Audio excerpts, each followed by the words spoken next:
رب اشرح لی صدری ویسر لی امری واحلل عقدۃ من لسانی یفقہوا قولی نحمد و نصلی علی رسولہ کریم اما بعد فاعوذ باللہ من الشیطان الرجیم بسم اللہ الرحمن الرحیم السلام علیکم ورحمۃ اللہ وبرکاتہ۔ معزز سامعین، آج کا موضوع ہے محرم الحرام اور یوم عاشورہ۔ عاشورہ اسلامی تقویم کے مہینے محرم الحرام کے 10ویں دن کو کہا جاتا ہے۔ اس دن شیعہ مسلمانوں کی اکثریت اور کچھ سنی مسلمان پیغمبر اسلام حضرت محمد صلی اللہ علیہ وآلہ وسلم کے نواسے حضرت حسین ابن علی رضی اللہ تعالی عنہ کی شہادت کو مختلف طریقوں سے یاد کرتے ہیں۔ شہادت کے واقعے پر کسی قسم کا کوئی اختلاف نہیں پایا جاتا۔ یہ اسلامی اور قومی تہوار کے طور پر افغانستان، ایران، عراق، لبنان، آذربائیجان، بحرین، بھارت اور پاکستان میں عام تعطیل کے ساتھ منایا جاتا ہے۔ اس کے علاوہ کئی دوسری نسلی اور مذہبی برادریاں اس دن جلوس میں شرکت کرتی ہیں۔ اہل سنت روزہ رکھتے ہیں اور صدقہ و خیرات کرتے ہیں۔ اہل تشیع نوحہ خوانی، ماتم داری اور مجالس منعقد کرتے ہیں۔ اللہ تعالیٰ نے سورہ توبہ میں فرمایا، ان عدت شہوری عند اللہ اثنا عشر شہرا فی کتاب اللہ یوم خلق السماوات والارض منها اربعۃ حرم ذالک الدین القیم فلا تظلموا فیہن انفسکم وقاتلوا المشرکین کافۃ کما یقاتلونکم کافۃ واعلموا ان اللہ مع المتقین۔ اور اللہ کے نزدیک مہینے گنتی میں 12 ہیں، اس روز سے کہ اس نے آسمانوں اور زمین کو پیدا کیا۔ کتاب اللہ میں 12 مہینے لکھے ہوئے ہیں، ان میں سے 4 مہینے ادب کے ہیں، یہی دین کا سیدھا راستہ ہے۔ تو ان مہینوں میں قتال ناحق سے اپنے آپ پر ظلم نہ کرنا، اور تم سب کے سب مشرکوں سے لڑو جیسے وہ سب کے سب تم سے لڑتے ہیں، اور جان رکھو کہ اللہ پرہیزگاروں کے ساتھ ہے۔ محرم کی فضیلت، یوں تو اللہ تعالیٰ نے 12 مہینے بنائے اور ہر مہینے کے 30 دن اللہ ہی کے پیدا کیے ہوئے ہیں، لیکن اللہ عز و جل نے اپنے پورے سال کے بعض ایام کو خصوصی فضیلت عطا فرمائی اور ان ایام میں کچھ مخصوص احکام مقرر فرمائے۔ محرم کا مہینہ ایک ایسا مہینہ ہے جس کو قرآن کریم نے حرمت والا مہینہ قرار دیا۔ اس مہینے میں لڑائی جھگڑا اور جنگوں کے تال سے منع کیا گیا، لہٰذا مسلمانوں کو اپنے دفاع کی صورت کے علاوہ جنگوں کے تال سے منع فرمایا گیا۔ محرم کے روزے، حضرت ابو ہریرہ رضی اللہ تعالی عنہ سے روایت ہے کہ آپ صلی اللہ علیہ وآلہ وسلم نے فرمایا، رمضان کے بعد سب سے افضل روزے اللہ تعالیٰ کے مہینے محرم کے ہیں، تو گویا اس مہینے میں بھی خاص عبادت روزہ ہوئی۔ اس پورے مہینے میں آپ جب چاہیں روزہ رکھ سکتے ہیں، لیکن 10 تاریخ کے روزے کی خاص فضیلت ہے۔ محرم کا لفظی مطلب ہے حرام کیا گیا، یعنی اس مہینے کی حرمت ہے جس میں بہت سے ایسے کام حرام کیے گئے ہیں جن کو ایک مسلمان نہیں کرتا۔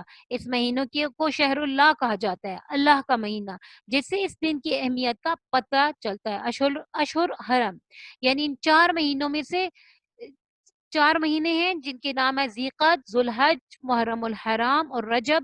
ان کو باقی تمام مہینوں پر ایک خاص مقام حاصل ہے۔ محرم الحرام کی ایک خاص اہمیت یہ بھی ہے کہ یہ مہینہ ہجری سال کا پہلا مہینہ ہے، تو یہ مہینہ عظمت اور برکت والا ہے اور حرمت والا ہے۔ حسن بصری رحمۃ اللہ علیہ فرماتے ہیں کہ بے شک اللہ تعالیٰ نے سال کی ابتدا بھی حرمت والے مہینے سے کی اور اس کا اختتام بھی حرمت والے مہینے سے کیا، یعنی آغاز بھی حرمت اور اختتام بھی حرمت۔ یوم عاشورہ کی اہمیت مورخین کی روشنی میں، آسمان و زمین، قلم اور حضرت آدم علیہ السلام کی پیدائش اسی دن سے منسوب ہے۔ حضرت آدم علیہ السلام کی قبولیت توبہ اسی دن ہوئی۔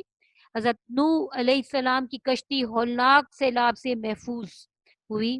حضرت ابراہیم علیہ السلام کو خلیل اللہ بنایا گیا اور ان پر آگ گلے گلزار ہوئی۔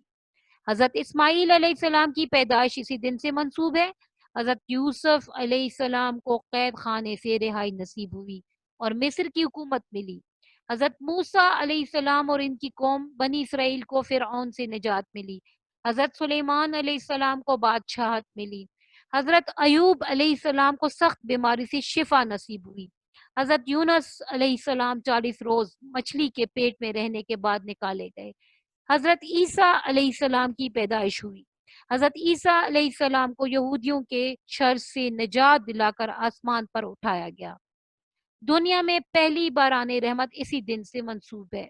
قریش خانہ کعبہ پر نیا غلاف ہر سال اسی دن ڈالتے تھے۔ نبی کریم صلی اللہ علیہ وآلہ وسلم نے حضرت خدیجۃ الکبریٰ رضی اللہ تعالی عنہ سے نکاح اسی دن فرمایا۔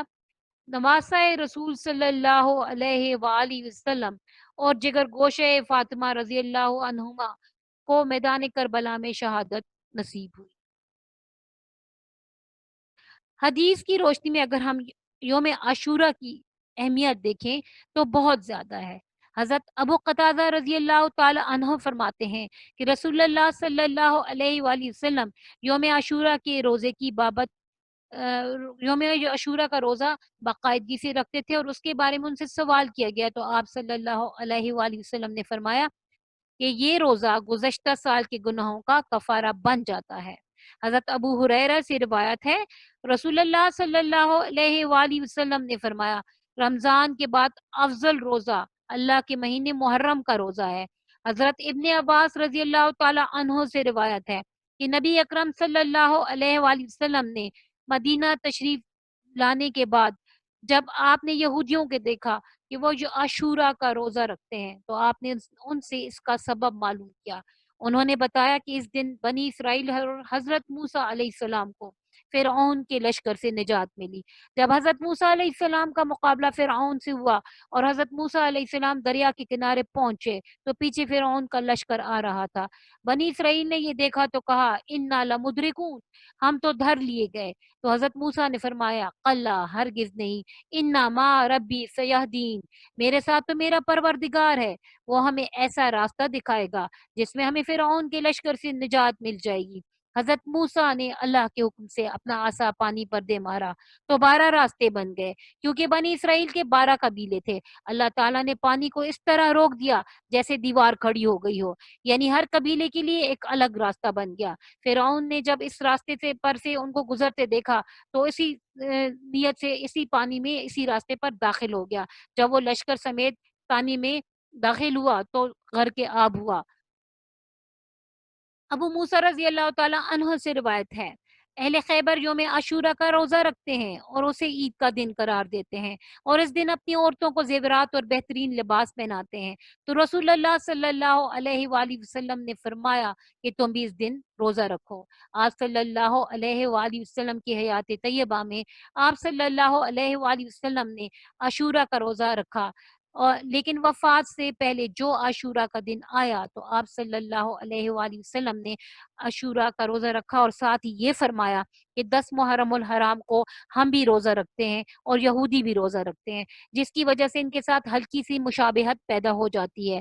اس لیے اگر میں آئندہ سال زندہ رہا تو صرف عاشورہ کا روزہ نہیں رکھوں گا، بلکہ اس کے ساتھ ایک اور روزہ ملاؤں گا، 9 محرم یا 11 محرم کا، تاکہ یہودیوں سے مشابہت ختم ہو جائے۔ مگر اگلے سال عاشورہ آنے سے پہلے آپ صلی اللہ علیہ وآلہ وسلم کا وصال ہو گیا۔ حضرت محمد صلی اللہ علیہ وآلہ وسلم عاشورہ کا روزہ رکھتے تھے۔ مدینہ تشریف آوری سے قبل رمضان کے روزے فرض ہونے سے پہلے یوم عاشورہ کا روزہ مسلمانوں پر فرض تھا۔ جب رمضان المبارک فرض کر دیا گیا تو یوم عاشورہ کا روزہ مستحب سمجھا جاتا ہے اور اس کو رکھا جاتا ہے۔